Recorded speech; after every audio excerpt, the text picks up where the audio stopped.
Hi, I'm Lindsay and welcome to my channel. I just want to make sure we're on the same page, that if you're watching this video, you agree that you're on my turf, and I'd like the benefit of the doubt if you don't like something that I said, but if you start shit in the comments, I reserve the right to delete it, turn it into content, whatever I want. Pause for details. I cannot believe I'm finally recording this. Okay, this is a long time coming. Today, I would like to share with you my work so far on a tool that I have been fiddling with for years, and I will surely fiddle with it for years to come. In fact, I thought it was going to take forever for me to ever make a video about this, but I kind of decided I'd rather have like a rough draft, like a work so far on here, than to just be a perfectionist and fiddle with this forever. So you are about to see incomplete work. That also means it's a really good time for me to get feedback from y'all. What's clear, what's not clear, etc. So what is this project called? It is called Truth Gears. Truth Gears are a new framework, a new model to replace the concept of fact and opinion. Because I think in the modern world, fact and opinion are not useful concepts anymore. It's becoming a thing where what we call fact isn't determined by objective truth, it's determined by cultural hegemony. And as a result, the world just doesn't know the difference between a fact and an opinion anymore.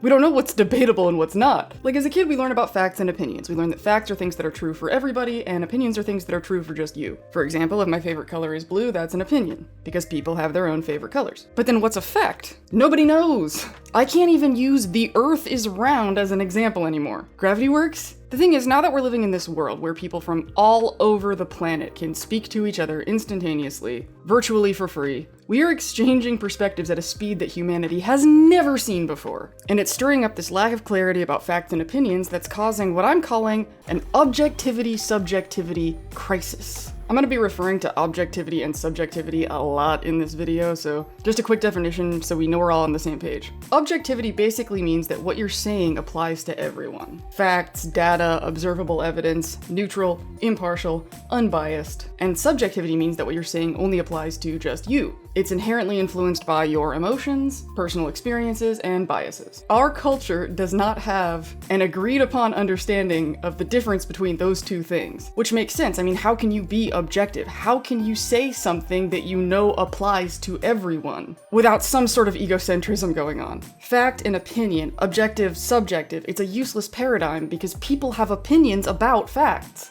Yes, there are facts, there are objective truths. I'm not one of those people that says that there is no reality. But we will only ever have opinions on that reality. We will only ever have subjective takes on that reality. Because none of us are omniscient?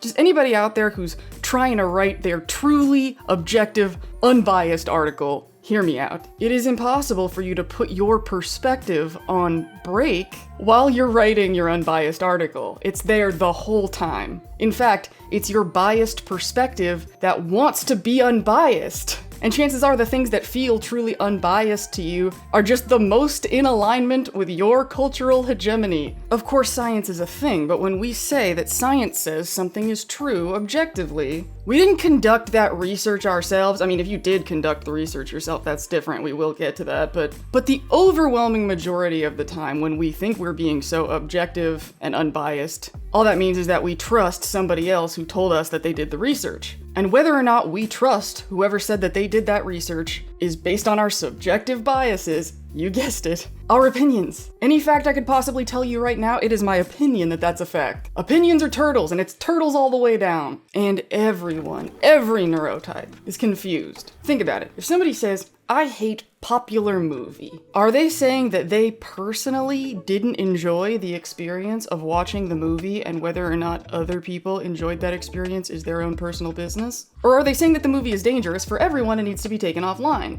No one can be entirely sure. So everyone just adopts whatever interpretation either satisfies their ego or their KPIs, or their nervous system. If you really want to start a fight, just go online and misinterpret something. Works for a lot of other people. It might seem obvious that I hate popular movie would be an opinion, subjective, until the outrage media, of course, spreads the story that everyone hates popular movie, everyone's canceling popular movie. Then you have all the people who think, oh, they're the sane ones, the ones who aren't being had by the rage machine going, what's wrong with all those people who don't like this movie? Nothing, they just don't like a movie. It was the outrage media, it was the machine, it was this objectivity-subjectivity crisis that we're living in. It's just creating a bunch of conflict where there doesn't need to be any. And it's easy enough to laugh at that, but here's an example that is gross, that scares me, that sends a chill down my spine. Even though it's a shot in the dark that this will ever catch on. why I think it's so desperately needed. People don't think feelings are real. Like, sincerely, people think that feelings are like unicorns and fairy dust. People think that because feelings are subjective and not objective, that when you are offended, nothing real happened to you. Well, so what? Be offended. Nothing happens. And they're like brazen and bold and smug about this. Like, they think they figured something out when they say feelings aren't real. Isn't that what you teach children, for God's sake? That's what you teach toddlers. He called me an idiot. Don't worry about him. He's a dick. That is a mass delusion. It is a delusion, and it's a creepy delusion because these people have experienced emotions before. They've been scared, they've probably cried before, they've probably heard something that made them mad. I know that these people are offended by things that I say and do all the time. So when they're feeling those feelings, they've convinced them they're not real, that they're not experiencing anything valid at all. That is self-gaslighting on a mass scale. That shouldn't make us laugh, that should make us feel really cringy and embarrassed. There's a book called The Body Keeps the Score. I promise you that when someone is offended, something happens. In fact, sometimes something happens chronically that does so much repeated damage that they develop complex PTSD and need to be in treatment for the rest of their lives. Something happens. We have this whole culture built around this idea that is completely convinced that if you're experiencing something and I'm not, it isn't real, and that is a child's logic. Isn't that what you teach children? It's the kind of thing that future generations will laugh at us about, like the way that we laugh at people using cocaine and leeches in medicine. So come on, y'all, we've got work to do. We don't have time for this stupidity anymore. We have problems to solve. Feelings are real. And the fact that it's even up for debate proves that this subjectivity-objectivity crisis that I'm talking about is very real. So what are we going to do about it? First, we need more than 2 categories. There aren't just facts and opinions. There's actually 4 categories, and we're going to break them down. Secondly, facts and opinions tend to be judged in a vacuum. Like, I was taught that certain kinds of statements are facts and certain kinds of statements are opinions, regardless of the context. Like, blue is my favorite color, that's an opinion. The sky is blue, that's a fact. But that doesn't work. The context actually matters a great deal. That's why my framework is based on gears. Truth gears. Like, think of a gear shift in a car. The car responds differently depending on what gear it's in, right? Similarly, the meaning that somebody is trying to communicate, at least in terms of its subjectivity and objectivity, changes depending on what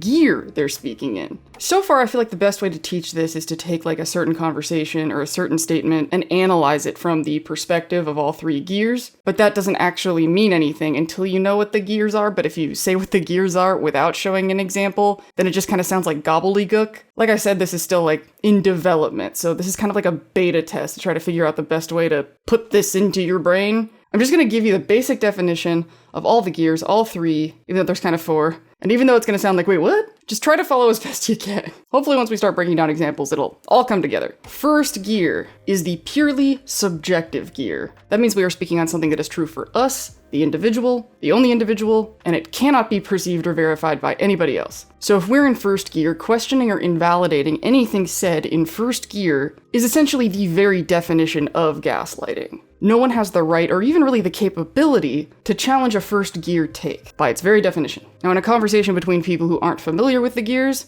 doing so is going to come off insulting. When you make such a statement and somebody challenges it, it feels bad. But when one does have an understanding of the gears and understands that the statement they just made can't logically be challenged by anybody else, then all of a sudden the things that were once offensive are now cringy. Like somebody else trying to tell me what's true for me that they can't possibly know. It's stupid, it's embarrassing, it's not a threat to me. Unless that person has power, but that's like a different conversation. Now, second gear is like a hybrid of subjective and objective. It's a subjective take on an objective reality. When people have opinions about facts, that's second gear. Second hand, second gear. And third gear, that is objective reality. For now, I have third gear split into 2 components, 3A and 3B. That's why I'm saying like there's 3 gears, but there's kind of 4 gears, because 3 is split in 2. I know that may be really confusing, but I really felt strongly that these are both third gear, but distinctly different things. And when I start dropping examples, there are good examples of why this is.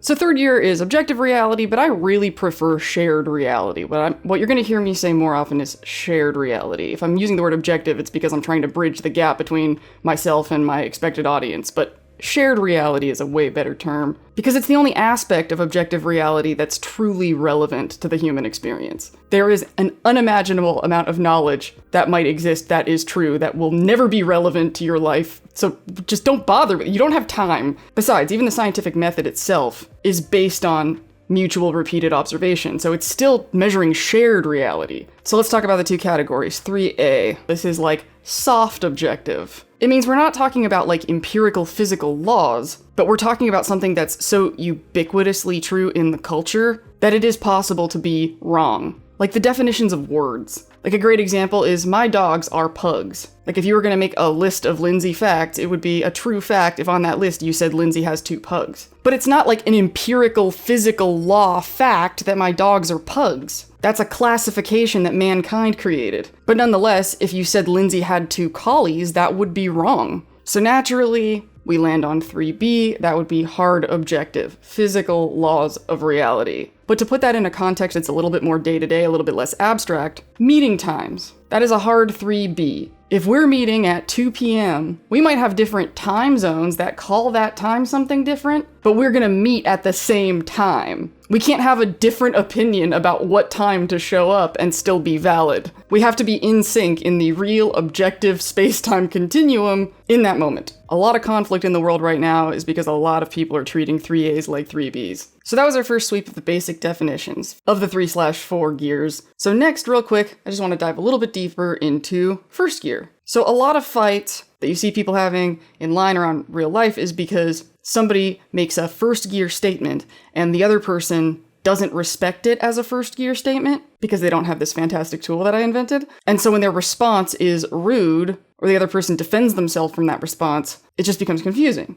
But the good news is, once you understand what a first gear statement is, I think it's really easy to identify. And so now, I don't get into fights with people because I hear when it's a first gear. And when somebody's speaking in first gear, you're just supposed to listen, because you don't have a say in what they're talking about. Like what temperature you're experiencing. If you're hot, it doesn't matter how hot the environment is to everybody else, you're hot. If it smells bad, if it's too bright, if it's too dark, what we're seeing with our own 2 eyes or hearing with our own 2 ears, that is first gear. Nobody can tell me or you what we are seeing, hearing, smelling, what we value, what our goals are. These things are not up for debate, whether we're in physical or emotional pain. As long as we're talking about our own experience and not the shared reality surrounding that experience. So now I'm going to tell a very fun little story. It's a hypothetical, but it's not. It's a scenario that makes it really helpful to understand when in the moment it's a good time to keep this stuff in mind. Let's say we're afraid because we saw a spider in our room. There's so many spiders, I'm sure, are hiding in here. You know, if you look and you see a spider, you look away and then you look back and it's gone. Our fear of that spider would be an unquestionable first gear truth. It's entirely appropriate to talk about that fear in gear 1 terms. I just saw a spider in my room and I'm really scared. Ta-da. The mistake we tend to make is saying something like, I saw a huge spider in my room, its body was the size of a golf ball, its legs stretched out and it was the size of my hand, I'm not exaggerating. Because we were taught that feelings aren't real, and we aren't going to get any help with something that's not real. Nothing happens. So we exaggerate an objective justification for the fear. It's one of the reasons why I hate that they say that autistic people struggle with cognitive empathy, because everybody struggles with cognitive empathy. People struggle to empathize with beings that they don't relate to. So when autistic people have feelings that neurotypical people don't relate to, they don't have cognitive empathy for us either. It's the same thing both ways. Autistic people don't get neurotypical emotions the same way that neurotypical people don't get autistic emotions. Anyway, allow me to descend from my soapbox. And if there is valid research that challenges what I just said, I am actually curious to see it, because I am currently clearly unconvinced. That was a second gear claim. Anyway, going back to the spider example, we don't tend to expect our feelings to be respected by other people unless we believe that they would also be just as scared in the same situation. We need the other person to find the spider just as terrifying as we do. So we feel a need to share the reality of how scary the spider was by exaggerating its features. But when we make this mistake, we actually have it totally backwards. We're actually we're inspiring people to invalidate and gaslight us when we do this. If we just say we're afraid, nobody can argue with us. No one can tell us whether or not we're afraid. But they sure as shit can tell us whether or not the spider was the size of a golf ball. As soon as we start speaking on the reality that we are sharing with the other person, what we end up doing is rewriting somebody else's reality with our own emotional reasoning. People argue against that. They find it annoying. And we've handed them the right to do that. We make it challengeable. We make it debatable. Because we're not just talking about our reality anymore. We're talking about theirs, which means that they have a say in it. I mean, let's say this person that we told about the spider lives in the same town that we do. Among the local spiders indigenous to the region. If we implicate a spider that has qualities that no spider in the region has, and nobody's played Jumanji recently, we've basically just dropped our gaslighting trauma trigger on the ground like a mine, ready for them to step on it. It opens old wounds, it reinforces trauma responses, and it has the potential to really harm otherwise healthy relationships. All because of this toxic belief that our own personal truth doesn't have strong enough legs to stand on. But it does. Fear of any spider at any size is valid, and the people who love you are going to care more about your fear than if the size of the spider justified the amount of fear you were feeling. Every single first gear truth is valid, unquestionable, irrefutable, and worthy of your defense. Dig those heels in. But that defense is your responsibility. If we want to feel validated, we have to validate ourselves. We are the only ones who experience our subjective reality. So we're the only ones who can validate it. Once again, louder for the people in the back, anything that is only true for you can only be validated by you. And it's honestly a damn shame that most of us grew up not understanding that. It's not our fault.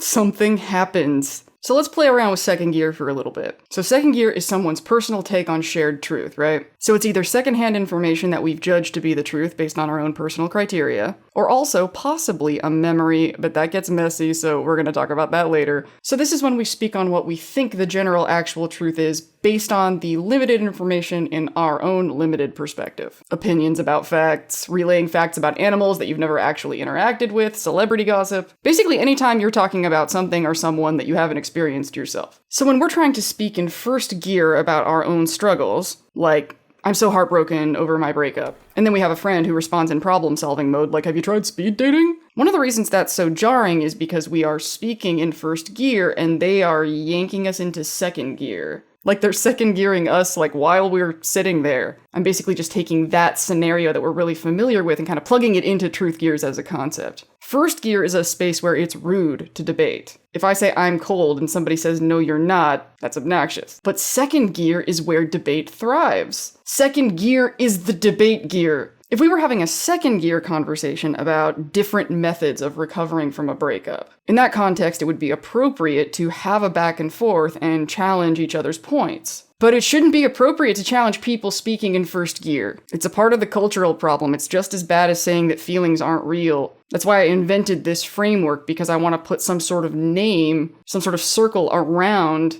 these kinds of statements. Because we would have peace on earth if we would stop challenging them. But that problem-solving friend, they're not an asshole, it's not their fault. They're making what we said relevant to them, relevant to their reality. They're pulling it out of your subjective reality where they can't help you, and they're pulling it into shared reality where they can do something. I'm often the problem-solving friend, and what it often feels like is like, why are you even talking to me about this if you don't want my input about it? But the culture has more or less figured this out. People want to be validated, that they want to be heard. So here's another example, I guess, trigger warning. Sorry that the spider people didn't get a trigger warning, but now the body size people trigger warning. The fact that the topic is kind of triggering is kind of a part of the point, so hopefully you can give me the benefit of the doubt. Let's say we said we felt really unhappy with our weight. Not like on a YouTube video, but like to a friend. And the friend says something like, could be cut carbs, or it could be you need to shake off society's body shaming. In this framework, one isn't more valid than the other. In both cases, somebody's speaking a first gear truth, and the other person is pulling them into shared reality. Instead of respecting first gear, receiving our feelings, and respecting our autonomy to make our own decisions about how to approach those feelings, they regurgitated secondhand takes to solve a problem that isn't theirs to solve, and address personal feelings that aren't theirs to address. I believe the common parlance in this situation is, it's none of their goddamn business. Once you've been dragged from first gear to second gear, now all of a sudden you're having a second gear argument you never asked for. And your first gear was never actually honored. Unless otherwise stated, if somebody's telling you their feelings, it's because they want you to receive those feelings, not correct those feelings. But it's important for us to realize that when these people take us to second gear, we don't have to let them. It's actually really interesting watching, like reading these conversations, because I remember having these conversations so many times, and in the moment, it doesn't feel like you have a choice other than to defend yourself when the other person keeps telling you that you should do this or do that. At least if you're like me and dysregulated by that sort of thing. It was actually kind of a trip to realize, oh my God, this person didn't recognize that they could decline this conversation. That when somebody says, have you tried this? You can be like, I'm not open to your ideas of how to fix this. You can just say that. Yes, you take the risk of people thinking that you're an asshole, but it's actually really, really good when people who are disrespectful to you don't like you, because they go away. It's a win-win. Piss off the people who piss you off. To a point. It does sound better if you say, like, I just wanted to share with you what I'm going through, not looking for solutions, thanks. Do that. Do it the Sheila way, don't do it the Lindsay way. The point is you have more of a choice than you might realize. And there are times when shifting into second gear is a really good thing, when you choose it for yourself. I do this thing, it's like a method to keep me from just wanting to rip people's faces off. I call it watching the show, and watching the show is essentially choosing to shift into second gear. So like, there are times when someone is talking, and based on what they're saying, we're better off choosing to interpret it as second gear no matter how third gear they sound. This is what I call watching the show. So like, hypothetical character, we're gonna call him Dude X. Let's say Dude X says, Fortnite fans are trash humans. I actually wrote that line in advance. Fortnite fans are trash humans. Let's see how it goes over. So when they say that, choose to interpret that as Dude X said Fortnite fans are trash humans, right? So like, he phrased it in third gear like it was an objective reality that Fortnite fans are trash humans. Like in everyone's reality, Fortnite fans are trash humans. That's how he worded it. But interpreting it that way, assuming you don't agree with the statement, your nervous system is gonna take that as a cue to start arguing. That's how we have all the fights on the internet, right? Don't say that thing is true in my reality. Now I'm gonna defend my reality. But if you just choose to interpret it as second gear, like if somebody makes a third gear sounding statement that is completely bonkers, all of a sudden it's a first gear truth that not only do I not want to argue with, I can't argue with it. It might not be an objective truth that Fortnite fans are trash humans, but it is an objective truth that Dude X said that Dude X might think that. In other words, I didn't just learn something about Fortnite fans, I learned something about Dude X. Now all of a sudden I'm not offended anymore. Now there's not realities in conflict anymore. I am at peace with my reality, where Dude X thinks a douchey elitist thing. I can deal with the fact that some random guy thinks that. If someone tells you something that you know isn't true, like apples are vegetables, they aren't telling you apples are vegetables, they're telling you that they think apples are vegetables. See how it makes the conflict melt away? This is why I call it watching this show, because if you were watching a TV show and a character said something that was totally not true, the show isn't trying to tell you that what they said is true. The show is trying to tell you something about that character, right? That this is what the character believes. And we don't feel threatened or triggered really like when we're watching a TV show. I mean, I guess most of us. Like I know I take a break from like YouTube and stuff and watch TV shows because it creates that distance, but YouTube, it's like those are other real people, so I can get more triggered by what they have to say. But if it's a character, it creates this distance. And then all of a sudden, what that person thinks doesn't matter anymore as much as what I think of that person. That person's opinions do not matter as much to me as mine. Which reminds me, great second gear pro tip. We are more likely to be interpreted in second gear and therefore less likely to inspire arguing if we just include I think in whatever the sentence is. You'll notice on my Instagram now, I add I think. I say I think a lot more in my posts than I used to, and this is why, especially as an autistic person, people often interpret me like I'm talking down to them. And something as simple as just adding I think humbles whatever I'm saying, and then people will interpret it as what I'm calling second gear instinctively. So now, when we're saying something in third gear, that means we're saying something we believe is true for everybody. It's something that could be perceived and validated and corroborated by other people. It can be scienced. This is where the science people intend to do their science. In a third gear conversation, if somebody is in conflict with what you're saying, then one of you would have to be wrong or inaccurate or lying. By definition, that's what would make it qualify as a third gear thing. Operating in third gear means we're referring to the common reality that we all experience. Example, this recording features my face and my voice. That is an objective fact in shared reality. It's true for everybody on the planet. Even for somebody who's not watching this recording that has my face and my voice exists in the same reality that everyone else also inhabits. Now let's say there's somebody who had never seen this recording before. Or on the flip side, they had never heard my voice before or seen my face before. Basically, they would have had to have heard about it from someone else, which makes it secondhand, which makes it second gear. The important thing about third gear is that it is possible to be right or wrong, or incorrect or correct in third gear, in a way that, matters. You can fight in second gear, but nobody can ever win. Second gear should be an area of humility and respect. If we really want to, no, we need to pin it down and we need an answer that we agree on and it's important, that is third gear territory, and there are things that are like that. So let's start with 3A. That's the culturally ubiquitous. It is possible to say whether or not something is culturally ubiquitous. Now, 3A is absolutely debatable on the grander sense. We'll talk about that a little bit more later. That's one of the reasons it's so important to separate 3A and 3B, is to recognize that 3A is not as unchangeable as 3B is. So don't take this as me saying that things that are culturally ubiquitous cannot be debated. It's more like you have to create a framework and environment to have that debate that agrees that we're zooming out to this cultural level. But in day-to-day life, if you need to take a letter to the post office, now isn't the time to discuss the validity of the post office? Somebody in the comments tell me if that comparison tracked. This differentiation is also really good for autistic people in particular to be aware of. Since we have a tendency to be really hard in our opinions, it's common for us to get in arguments because the person we're talking to thinks we're having a second gear conversation, but we think we're having a 3A conversation. We know it's not a physical law that we're talking about, but we still think that there is a correct opinion. For example, if the autistic person says that dress is ugly, they may not think that's an objective fact, but they may think that it's a generally accepted truth.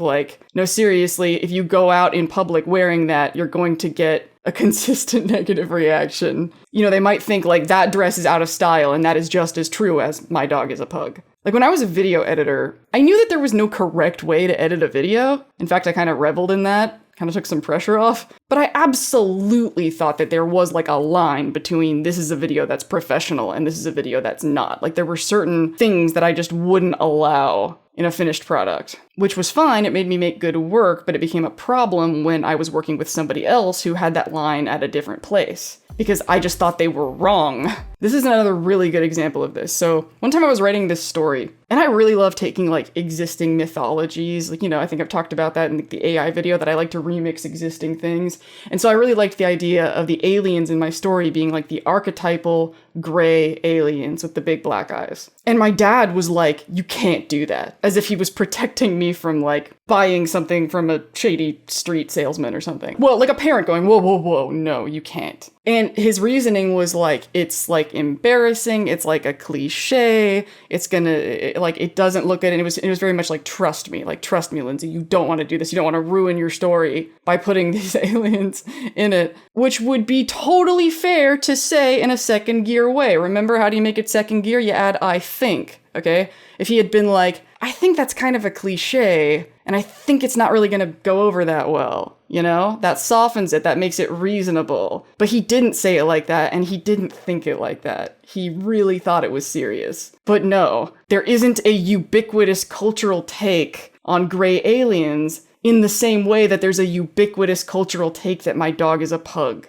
I mean, think about that. For it to be 3A, it has to be a standard. It has to be a dictionary definition is 3A. In your culture, whatever is 3A is fact. It's not a fact that gray aliens are embarrassing and cheesy. Justice for gray aliens. No, actually what I was trying to do is very similar to what Fallout 76 is doing with the cryptids. I still think it was a cool idea. But let's talk about the most volatile 3A of all. Gender. Gender is obviously a 3A. Gender might be one of the primary reasons it's so important to separate 3A and 3B because it is culturally ubiquitous that penis means man, male, vagina means female, woman. That is a cultural quote-unquote fact. However, if there was like an order of operations, the most important gear is gear 1. So like, if somebody says that they are genderqueer, long story short, fill in whatever genderqueer details you want in this archetype. If they say that, that is an irrefutable first gear statement. That's what's so fascinating about what's happening in culture right now,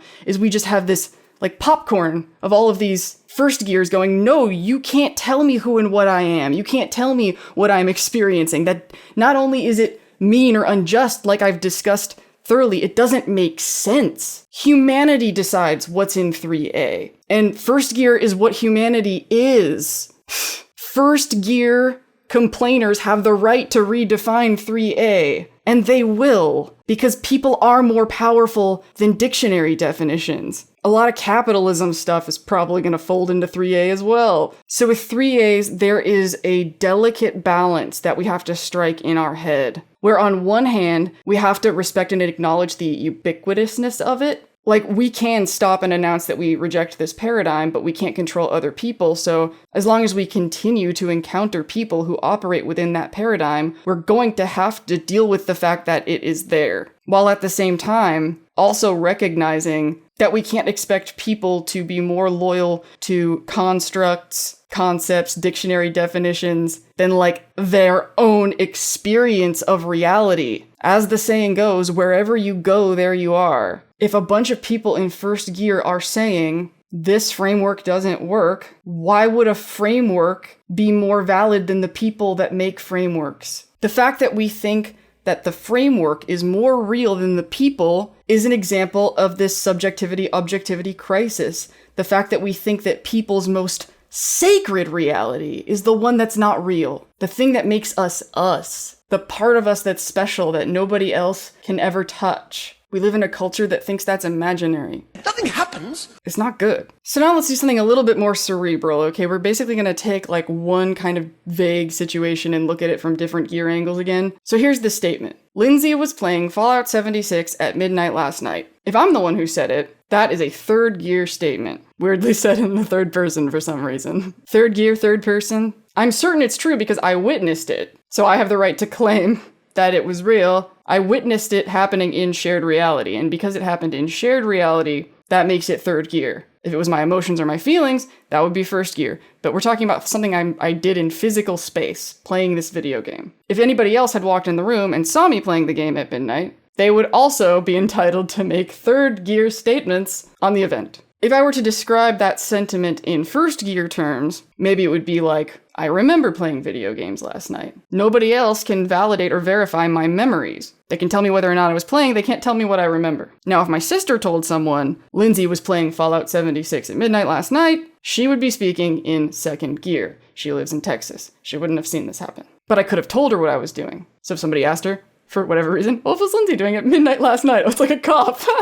So she'd be saying it secondhand. Secondhand is second gear, and second gear is debatable. Doubting someone's second gear shouldn't be offensive. If somebody doubts your second gear and you're offended, there's probably a trauma response going on, which is valid, but it's like a different thing and irrelevant to this point. How am I doing? The point is, if you're truly in second gear, then they can't possibly be gaslighting or disrespecting you because you're talking about things you don't actually know for sure. And if you think that people should receive your secondhand second gear takes as facts, that looks insecure and desperate and obnoxious. Like if someone said back to my sister, also in second gear, now Lindsay told me she was playing Dreamlight Valley last night. My sister would not fight with this person. She doesn't know for sure that they're wrong. Like maybe I told my sister, I'm gonna play Fallout 76 tonight, but then later I changed it to Dreamlight Valley, so my story changed. Oh man, autistics hate that stupid shit. It doesn't matter, but we just want things to be consistent. The point is there's no reason to fight about something like that. Nobody was disrespected. They were just possibly mistaken. In a second-hand, second-gear conversation, neither party has a claim on what the truth is. Now, if somebody were to say to me that I was playing Dreamlight Valley, that's different. They're debating my third gear and my first gear. I remember experiencing Fallout 76. So if they don't let me correct them, if they don't let me have the final say in what I know I was playing last night, that's gaslighting shit. I could reasonably see them as wrong, incorrect, or lying, not just somebody who has a different take on what I did last night. Alright, another slam down Thor mug. Ah! Okay, so this time let's say somebody says, no one does the Pledge of Allegiance in the military. I have no idea if that's true. It sounded like a thing that people would say. Meanwhile, let's say that you were in the military, and so you know for an absolute fact, firsthand experience, that they do the Pledge of Allegiance. I mean, they do, right? You know, America. Okay, so a first gear reading might be, this is personally insulting. This person is saying something that I personally experienced didn't happen. And they're saying it objectively. They didn't say I think. And they're just so arrogant, like I'm standing right here. A second gear reading would be, this person is incorrect and must have gotten bad information at some point. Because remember, the second gear reading isn't that no one does the Pledge of Allegiance in the US military, it's this person said no one does the Pledge of Allegiance in the US military. Now it's just a plain fact and not a challenge anymore. Third gear reading, this person is lying. This person is spreading misinformation about the US military. And you'll notice third gear readings tend to come off the most arrogant. Because it's like the person who is having this interpretation thinks that their perspective is like omniscient. Like how many assumptions are they making there? Like a lot of accusations of intent. Because in order for you to criticize somebody's take on objective reality, you have to believe that you yourself have the correct take on objective reality. The first gear reading came from an offense that they lied about me. They lied about something that I was there for to witness. But the third gear offense is, it's not that they are saying something different from my reality, it's that they're saying something different than the reality. So that's still holding yourself as somebody who can judge everyone's reality. Do you see what I mean? And how like second gear is just kind of a chiller place to live. It can help prevent a lot of fights if you run a quick gear diagnostic in your head before reacting. Like who has more experience with the military, you or the person who made the comment? Judge accordingly. And if you don't know if they had experience in the military or not, ask before judging. And if there's not a good opportunity to ask, then just accept that you can't judge. I know. Like if somebody says something that you think is totally bogus, but you don't have a first or third gear claim on your counterpoint, do the world a favor and shut the fuck up. Clear the airwaves for the people who can contribute substance to the conversation. So now we're gonna go a little bit deeper into the issue of memories, where things can get a little bit hairy. Because we're recalling a memory in our minds, first gear, of an event that we experienced in shared reality, third gear. So if somebody's recalling a memory, should you interpret it as first gear or third gear? You can think about it for a second. It's kind of a fun exercise. Also, this might be the most important distinction for an autistic person with gaslighting trauma to make to protect themselves from being triggered. Our experience of our memories is a first gear truth. No one can tell us what we remember. I feel like we've talked about that a couple times. If I remember being in elementary school and a girl named Brittany slapped me across the face, then I am really remembering that. Something happened. That image is in my brain. I can even conjure up the sensation of that hand slapping across my face. And it was a traumatic experience. It shaped who I am today. It is my truth. First gear. But let's say later in life, as an adult, I bumped into some guy. Let's call him Ted. And let's say Ted was there that day, that we went to the same elementary school. And then he tells me, actually, that girl's name was Bethany. And she didn't actually slap me. She actually kicked me in the stomach. Raise your hand if that would make you feel gaslit. I would get so mad. I'd be like, oh my god, start lying about my past. Here's the thing though. Ted might be right. At least based on the evidence presented. Memories are often inaccurate, which is the last thing anyone with gaslighting trauma wants to hear. So we will dysregulate in a heartbeat and either fawn or fight tooth and nail for anyone who has a different memory than ours to immediately replace it with ours, the correct one. But they are just as entitled to their first gear experience of their own memories as we are to ours. First gears can't compete on principle. And I'm sorry that this is weird, but an individual report of an event based on that memory is weirdly second gear. It's like secondhand and the first hand is your past self. Okay, this is actually easier to understand if you've ever heard me talk about another one of my concepts, which will be a full video eventually, that I call temporal trinity. The idea behind the temporal trinity is that me and my past self and my future self are actually three different people, strictly speaking. These are people that are worried about different things, have a different collection of memories, and most importantly, I can't control them. I can only control me now. I can't control future Lindsay until future Lindsay becomes present Lindsay. Present Lindsay is the only actual me. So from that perspective, your memories are actually your past self, a different person telling you what happened. You aren't in that moment. I'm not in that moment getting slapped in the face by the school bully anymore. I'm a different person than that. I think we're all in agreement that a second grader and a 38-year-old woman can't be the same person. So now you can see why I had to do a whole section of just memories, because it's a trip, but it actually makes sense. So let's look at interpreting the story at all 3 gears. First gear, I remember Brittany slapping me across the face. No one can argue against what I remember. So second gear, Brittany slapped me across the face. That is the content of the memory. That is what my past self has told me secondhand. And the only third gear claim that can really be made is that me and Ted have two conflicting accounts of what happened. That is objectively true. Anybody looking at this scenario would go, that guy and that person have different memories of the same event, or different takes on the same event, because maybe one of them is lying. Well, I mean, obviously Ted's lying. I remember Brittany slapping me across the face. She didn't kick me in the stomach. My sister kicked her in the stomach in retaliation for me getting slapped in the face. That's what really happened. That is what really happened, and there actually is no Ted. And once again, there is an objective reality. Whatever happened that day is what really happened that day. Unless you want to start talking about like multiverse stuff. The point is, despite that, the different memories are still valid from a first gear perspective. Something happened. The memories happened. Because it's pretty much known on a 3A level how unreliable memories are, it doesn't serve any of us to get attached to the accuracy of our memories. We have to have some sort of framework to compensate for that. While yeah, no one has the right to question the content of the memories that you're witnessing inside your own head at first gear, if they were present for the event that you're remembering, they absolutely have the right to question the content of that memory at second gear, as does anyone else. Questioning what happened in your memory and questioning your memory aren't the same thing. If they accuse you of lying about the memory, that's different. But one should not be insulted by the concept of misremembering because it's impractical and inevitable. If we're talking about shared reality, then those who you share that reality with have a say. In this kind of situation, if it gets heated, I find that the best way to get on the same page is to just say something like, that's not how I remember it. They can't argue with how you remember it, remember?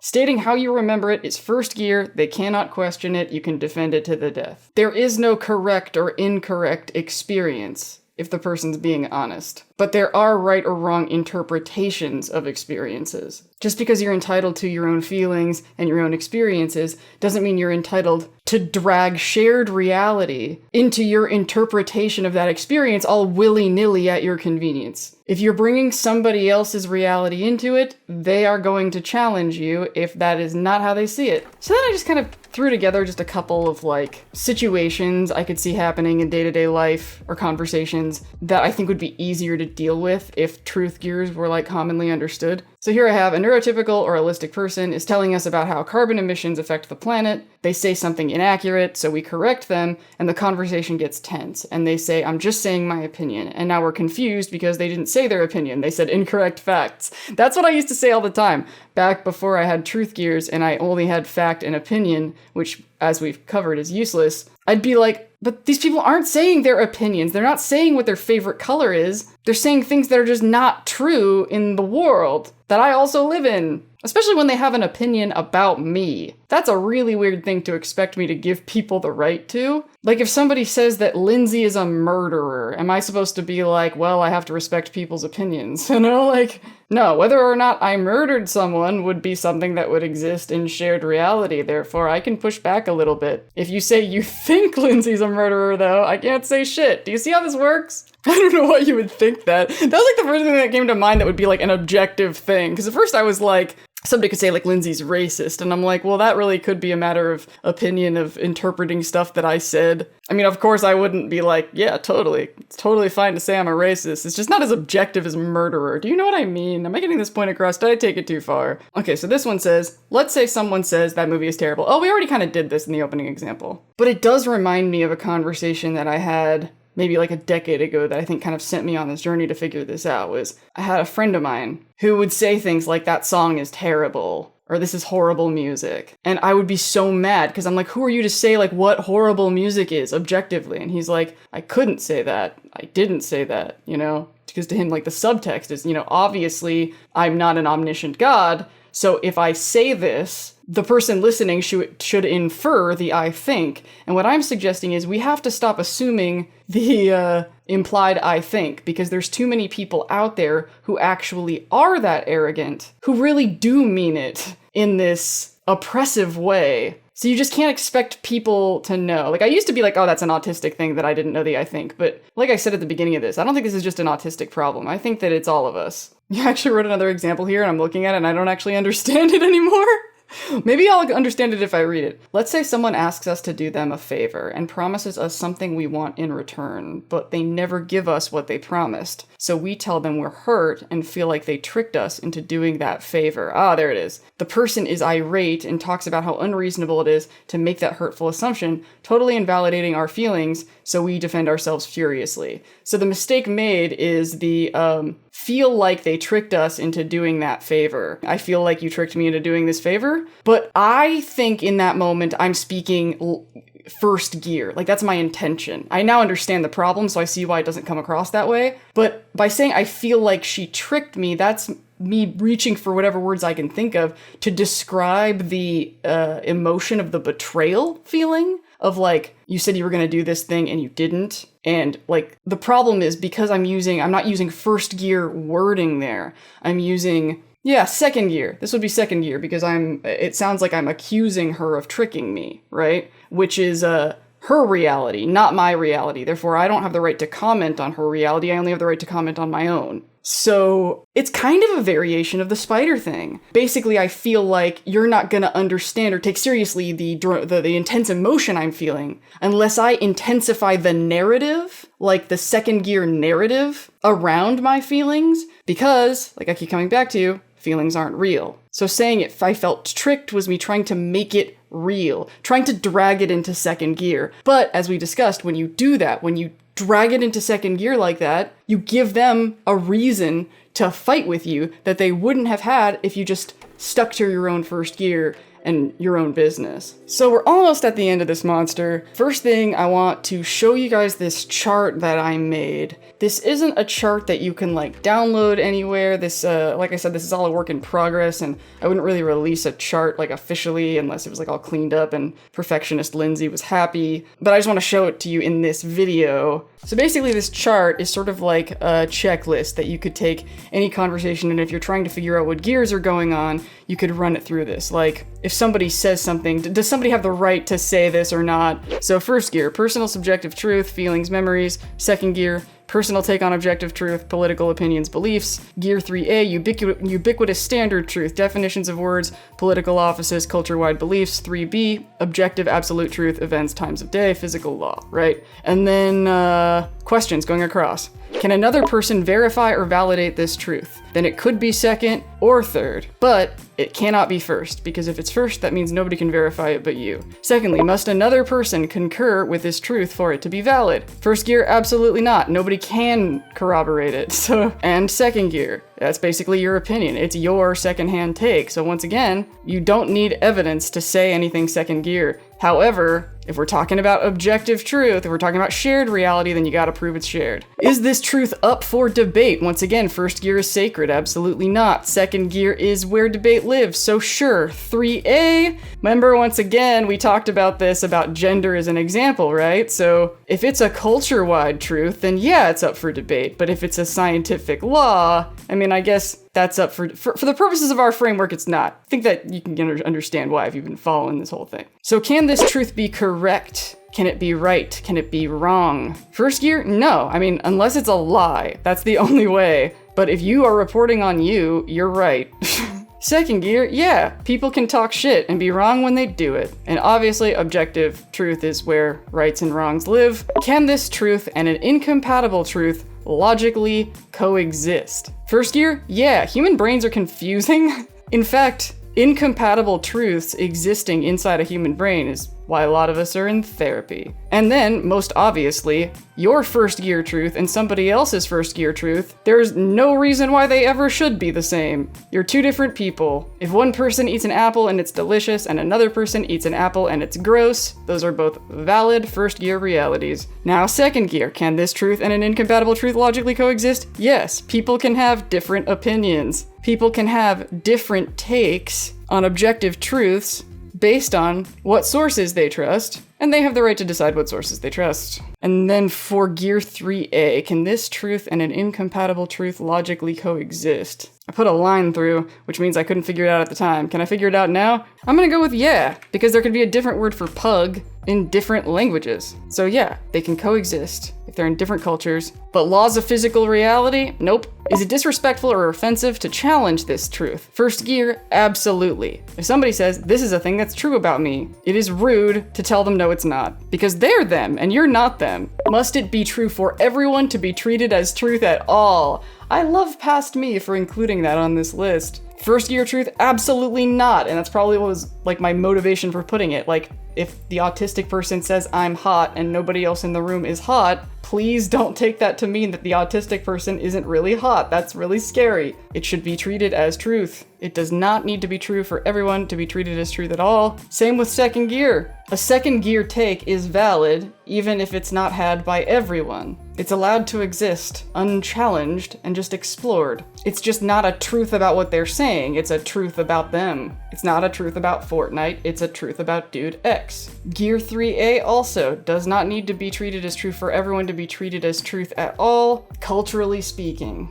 Like, I don't want to use the pug example anymore, but like, chien, I think, is the French word for dog. So like, it's true here that the word is dog, it's true in France that the word is chien. Those are both conflicting truths, but both true. Not everyone has to think that a dog is called a dog for it to be true that a dog is a dog. Is there a perception that the discussion is unfinished until all parties agree on the truth? That was so autistic of me. I was like really squeezing my brain for things that should be on this list. That would be helpful to be on this list. I actually, in the process of recording this video just now, I just changed what I originally put on the chart here. So it says, is there a perception that the discussion is unfinished until both or all parties agree on what the truth is? So first gear is personal subjective truth, right? Originally, I put no, because I was thinking in terms of, okay, if one person's first gear, they say, I'm cold. They don't need the other person first gear to also say I'm cold. Like, they are supposed to be respecting each other's separate realities. So I thought, like, okay, that's a no. We don't need to agree. However, and then I realized, but we actually do need to agree about what somebody else's first gear is. Like, if I say I'm cold and you say no, you're not,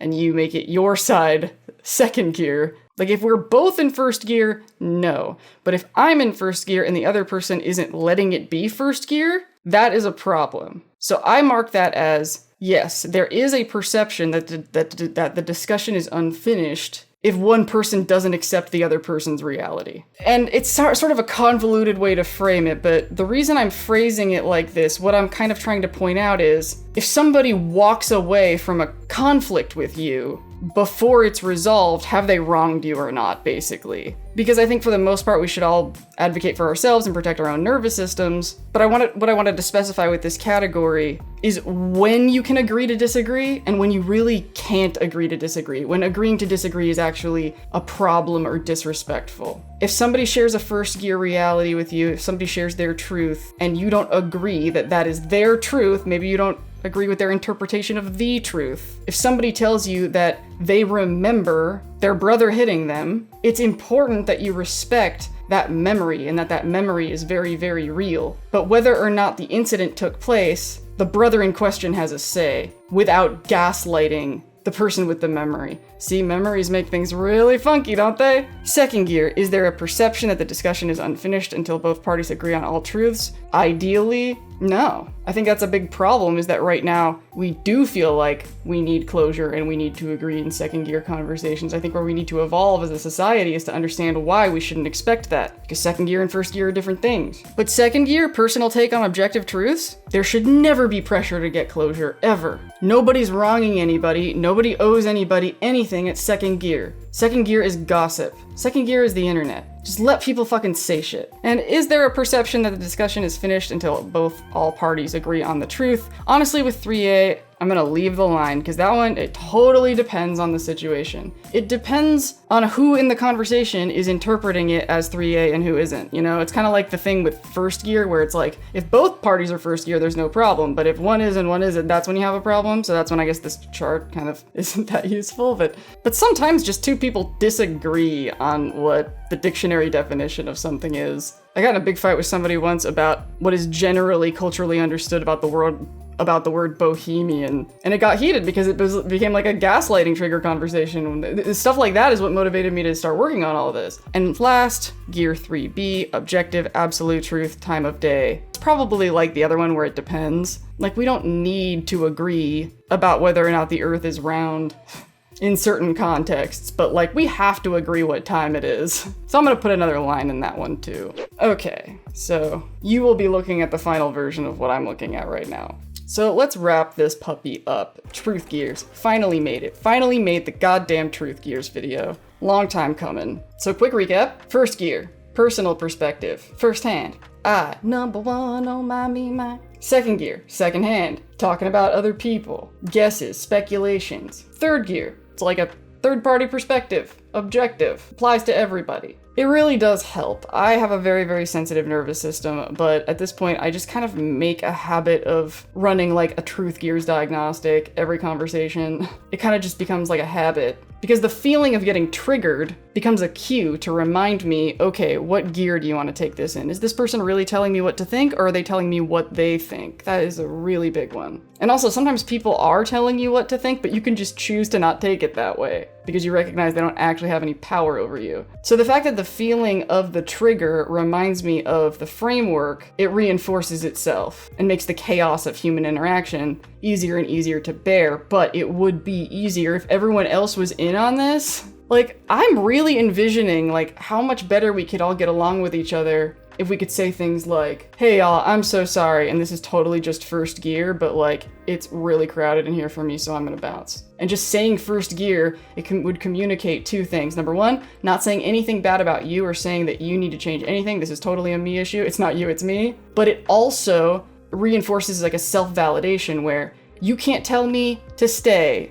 You can't tell me it's not too much in here, because this is first gear and you can't say what's happening in first gear. Or just like, we wouldn't have to put so many disclaimers on every fucking YouTube video because people would just read it second gear. They would watch the show. We could really do it. But we have to want to not fight. We have to decide that we care more about earning each other's trust than we do about being right. Soften our hold on our realities. Let it be subjective. Give other people space. If we could just protect our first gear a little better and know when it's not first gear and that we shouldn't be protecting anymore and we should let the fair exchange of ideas take place. We need boundaries. We need structure that goes beyond fact and opinion. And maybe it's not this, but we need something. The internet is a second gear jungle that could really fucking use a lot more first gear. A lot more people being vulnerable, a lot more people being imperfect, and most importantly, people fucking talking about their own goddamn business. God, we spend a lot of time talking about other people, don't we? I mean, don't we like hearing firsthand stories? I know I do. We just rip people apart in second gear all day and then wonder why people are dishonest and wonder why people don't open up in first gear because they get punished for it. Determining what the truth is in our shared reality is a collaborative process. We have to be on the same team. We have to build trust. We have to believe each other. And I think we would believe each other a lot more if we only talked about what we actually knew about, not what we think about what we think we know. Tell us your story, and everybody else, listen. That's where I'm at. So yeah, that's the end of the video. Oh my god, how long is this gonna be? This is gonna be really interesting. Let me know in the comments if this made sense, if you have questions about anything, you know, if there's things that feel inconsistent. Be delicate on my nervous system, please. And now I'm going to... links in description, like, subscribe, thrown gifts, link in the description. This is fun. Let's keep doing this. Let's keep, ideas. Until next time.